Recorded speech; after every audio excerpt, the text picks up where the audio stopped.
Hello friends, welcome to defence matrix. तो Indian air force air chief marshal वी.आर. चौधरी द्वारा एक सेमिनार में पार्टिसिपेट किया गया, जो कि marshal of the air force Arjan Singh memorial seminar थी। इसके अंतर्गत उनके द्वारा कुछ बातें कही गई जो कि हेडलाइन बनी।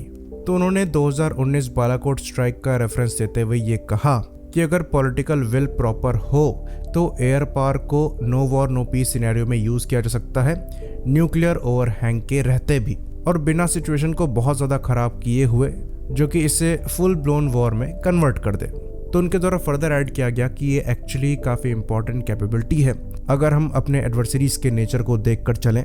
उस रेफरेंस में जो रिस्पॉन्स ऑप्शंस हैं ये एकदम से बढ़ गए हैं और एयर पावर भी एक ऑप्शन बन गया है अपनी अनमैच्ड प्रिसीजन स्ट्राइक कैपेबिलिटी की वजह से और फ्लेक्सिबिलिटी की वजह से। तो उन्होंने इसके आगे और क्या कहा, इसको डिस्कस करने से पहले इस पॉइंट पे थोड़ी चर्चा कर लेते हैं। तो डेफिनेटली जो बालाकोट स्ट्राइक है ये एग्जाम्पल है कि प्रिसीजन स्ट्राइक जो है ये कितनी इफेक्टिव होती हैं और एयर पावर को यूज करते हुए उन मिशंस को परफॉर्म किया जा सकता है जिनके बारे में ग्राउंड से तो सोचा ही नहीं जा सकता। क्योंकि बालाकोट में जो स्ट्राइक हुई थी ये पाकिस्तान प्रॉपर में हुई थी, ये पाकिस्तानी ऑक्यूपाइड कश्मीर में नहीं हुई थी।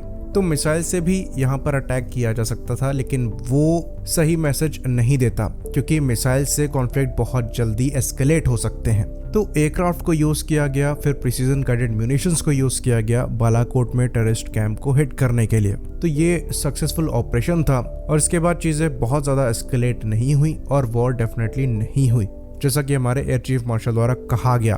पर हमारा ये मानना है कि उस समय सिचुएशन ऐसी थी कि चीजें फुल ब्लोन कॉन्फ्लिक्ट में कन्वर्ट नहीं हुई, अदरवाइज हो सकती थी। दोनों ही मिलिट्री पावर वॉर में नहीं जाना चाहती थी, इसलिए पाकिस्तान की साइड से भी जो जवाब दिया गया था ये नैरेटिव बिल्ड करने के हिसाब से दिया गया था। उस चक्कर में उनका एक F-16 लूज हुआ और हमारा एक MiG-21। अपने F-16 को उन्होंने एक्सेप्ट नहीं किया कि वो क्रैश हुआ है, हमने अपने MiG-21 को एक्सेप्ट किया। फिर जवाब देने के बजाय चीज़ें पायलट को वापस लाने पर आ गई और कॉन्फ्लिक्ट जो है धीरे धीरे ठंडा पड़ गया। अगर MiG-21 पाकिस्तान में क्रैश ना हुआ होता तो शायद सिचुएशन डिफरेंट होती। तो भले ही एयर पावर को यूज़ किया जाए, नेवल पावर को यूज़ किया जाए या फिर आर्मी के ट्रूप्स को ही ऑपरेशंस के लिए भेजा जाए, अगर किसी कंट्री में कोई भी ऑपरेशन किए जाएंगे तो फेस सेविंग के लिए उनके द्वारा डेफिनेटली जवाब देने की कोशिश करी जाएगी और ये चीज़ फुल ब्लोन कॉन्फ्लिक्ट में कभी भी कन्वर्ट हो सकती है। तो कोई भी पावर ये इंश्योर नहीं करती कि चीज़ें आगे चलकर फुल ब्लोन कॉन्फ्लिक्ट में ना जाएं। पर ये चीज़ भी हम ज़रूर कहेंगे कि बालाकोट में जो टेररिस्ट कैंप को हिट किया गया था ये एयरफोर्स द्वारा जिस तरीके से किया गया था इतनी सफाई से किसी और तरीके से नहीं किया जा सकता था। साथ ही साथ उन्होंने फ्यूचर कॉन्फ्लिक्ट्स को डिस्कस करते हुए ये कहा कि जो फ्यूचर कॉन्फ्लिक्ट्स हैं ये पहले के मुकाबले काफ़ी डिफरेंटली लड़े जाएंगे। जो दुश्मन है ये लीथल से लेकर नॉन लीथल वेपन्स को यूज़ करेंगे और जो लड़ाइयाँ हैं ये मल्टीपल डोमेन्स में लड़ी जाएंगी जो कि डिफरेंशिएट नहीं करेंगी कॉम्बेटेंट्स और नॉन कॉम्बेटेंट्स में।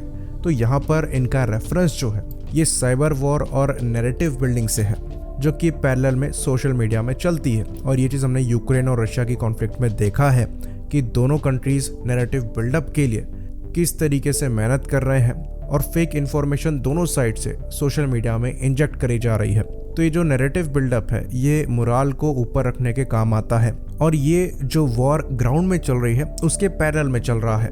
बाकी चीज़ों को ख़त्म करने से पहले उनके द्वारा ये कहा गया, and I quote, to see first and see clearly, to reach first and reach farthest, and to strike first and strike with precision will be the mantra for fighting modern wars, end quote. तो इस चीज़ को अगर हम summarise करें तो इस चीज़ को achieve करने के लिए जो कैपेबिलिटी चाहिए ये नेटवर्क सेंट्रिक वॉरफेयर से आएगी, सोफिस्टिकेटेड इंटेलिजेंस इक्विपमेंट से आएगी जिसके अंतर्गत एवैक्स और आई स्टार जैसे सिस्टम आते हैं। इसके बाद जैमिंग कैपेबिलिटी इंपॉर्टेंट है, बियॉन्ड विजुअल रेंज कॉम्बैट में डोमिनेंस इंपॉर्टेंट है, साथ में डीप स्ट्राइक के लिए स्टेल्थ प्लेटफॉर्म्स का भी होना यहाँ पर इंपॉर्टेंट है। तो जो मंत्र यहाँ पर दिया गया है इसको एग्जीक्यूट करने के लिए जिन चीज़ों की रिक्वायरमेंट है फिलहाल के लिए वहाँ पर हम लैक करते हैं। ना हमारे पास स्टेल्थ एयरक्राफ्ट है, ना हमारे पास प्रॉपर एवैक्स है, ना हमारे पास प्रॉपर इंटेलिजेंस एयरक्राफ्ट है, यहाँ तक कि प्रॉपर जैमर्स और एयर टू एयर रिफ्यूलर्स तक नहीं है। तो फ्यूचर का मंत्र तो हमें पता लग गया, लेकिन उसके हिसाब से अडेप्ट करने के लिए जो टेक्नोलॉजी हमें चाहिए उसको हम लैक कर रहे हैं। बाकी बात रही बियॉन्ड विजुअल रेंज में डोमिनेंस की, तो यहाँ पर हमारे द्वारा काम किया जा रहा है। अस्त्र सीरीज के मिसाइल्स डेफिनेटली बनकर सामने आ रही हैं, लेकिन जो बाकी इंपॉर्टेंट चीज़ें हैं वहाँ पर हम काफ़ी ज़्यादा लैग कर रहे हैं और कई सालों से लैग कर रहे हैं। होपफुली चीज़ें यहाँ पर चेंज हों और जो ज़रूरी चीज़ें हैं उनको हम समय पर एक्वायर कर पाएँ। आई होप इन्फॉर्मेशन यहाँ पर क्लियर रही हो। इसी बात पर इस वीडियो को हम ख़त्म करेंगे। लाइक करिए, सब्सक्राइब करिए। जय हिंद।